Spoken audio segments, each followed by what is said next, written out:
Contoh kan saya mulai dalam hitungan 3, 2, 1.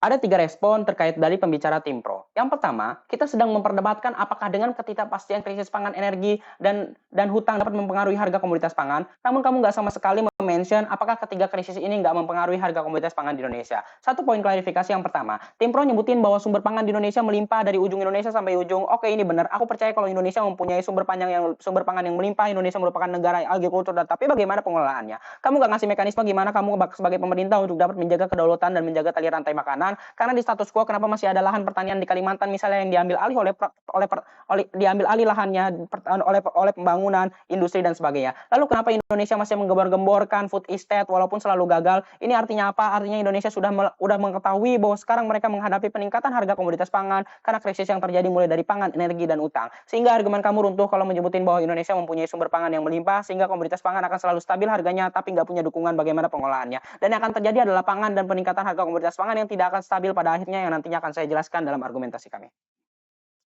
Jalur klarifikasi yang kedua, kamu ngejelasin kalau ketika kita ekspor pangan nantinya devisa negara akan meningkat dan hutang akan teratasi pada akhirnya. Tapi lalu apa kaitannya dengan harga komoditas pangan yang akan selalu stabil kalau nilai uang mata kita naik? Oke, daya beli masyarakat kita meningkat misalnya, tapi apa dapat mempengaruhi agar harga komoditas pangan stabil? Ini nggak ada pengaruhnya, ini nggak akan ada, soalnya pengaruh komoditas adalah aspek global. Kamu nggak bisa mengeneralisasikan seluruh masalah yang ada kalau dengan nilai ekspor saja. Kalau nilai ekspor pangan Indonesia dapat serta-merta memberikan stabilitas ekonomi, komoditas pangan akan stabil di tengah krisis pangan energi dan utang, itu nggak terjadi. Lalu yang ketiga, klarifikasi. Kamu ngasih solusi dengan mendukung UMKM dan fokuskan kepada pasar tradisional dan memberikan edukasi agar masyarakat prioritaskan pasar lokal tradisional sehingga kualitas hidup terjamin. Dalam pangan, ini kamu nggak hanya memberikan dukungan kepada penjual di pasar tradisional dan memaksa pembeli untuk membeli di pasar tradisional dibandingkan swalayan. Emangnya manfaatnya apa kalau misalnya kita membeli di pasar tradisional? Kualitas hidup terjamin? Ini salah besar, ini nggak ada hubungannya. Maka dari itu, kamu nggak bisa melibatkan dua aktor saja dalam perdebat kali ini. Kita mempunyai ada aktor petani di sini, ada aktor pemerintah, dan juga ada aktor-aktor NGO dan lain sebagainya yang nanti akan dijelaskan dalam argumen kami. Dua poin argumen,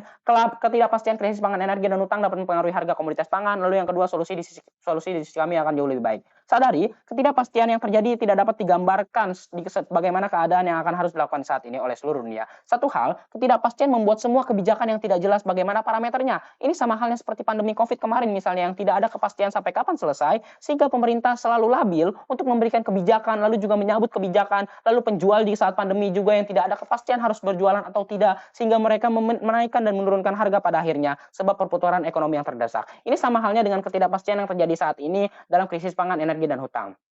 Satu poin justifikasi yang pertama, ketidakpastian krisis pangan dapat mempengaruhi harga komoditas pangan Indonesia. Mari kita lihat bagaimana konteks krisis pangan. Krisis pangan adalah keadaan kelangkaan pangan yang dialami oleh sebagian besar masyarakat di suatu wilayah yang disebabkan oleh kesulitan distribusi pangan, dampak perubahan iklim, bencana alam, dan lingkungan pada akhirnya yang mempengaruhi kestabilan, peningkatan, dan penurunan harga. Lalu kita lihat bagaimana kondisi krisis pangan di Indonesia di status quo saat ini. Iklim yang tidak menentu, hujan ekstrim, bencana alam, dan lain-lainnya yang terjadi di Indonesia membuat petani gagal panen karena kebanjiran atau kekeringan, dan gagal panen karena ledakan hama dan penyakit. Kita bisa lihat bagaimana kondisi yang terjadi kemarin. Seperti gempa Cianjur kemarin yang merusak 317 hektar lahan sawah, lalu erupsi Gunung Merapi kemarin yang menimbun beberapa lahan perkebunan yang ada di sekitar situ. Sehingga artinya apa? Yang terjadi apa? Yang terjadi adalah petani harus meningkatkan harga jualnya karena mereka belum dapat meningkatkan kesejahteraan jika menjual di harga yang rendah. Lalu petani juga bisa saja menurunkan harga jualnya pada akhirnya jika mereka mendapatkan kesejahteraan dalam bertani itu sendiri. Lalu ini indikasinya ada apa? Ini adalah hukum ekonomi menurut Keynes, bagaimana ketika biaya produksi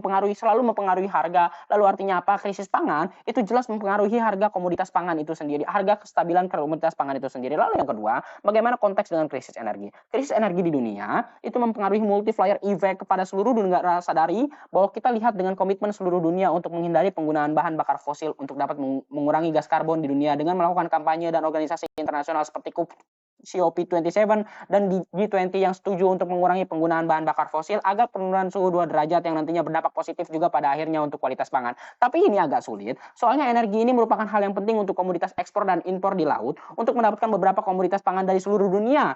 Misalnya Indonesia yang merasa terhambat dengan Rusia yang membatasi impor gandum sebab mereka kena sanksi ekonomi dalam energi itu oleh organisasi internasional, sehingga mereka meningkatkan harga pangan di Indonesia di dunia.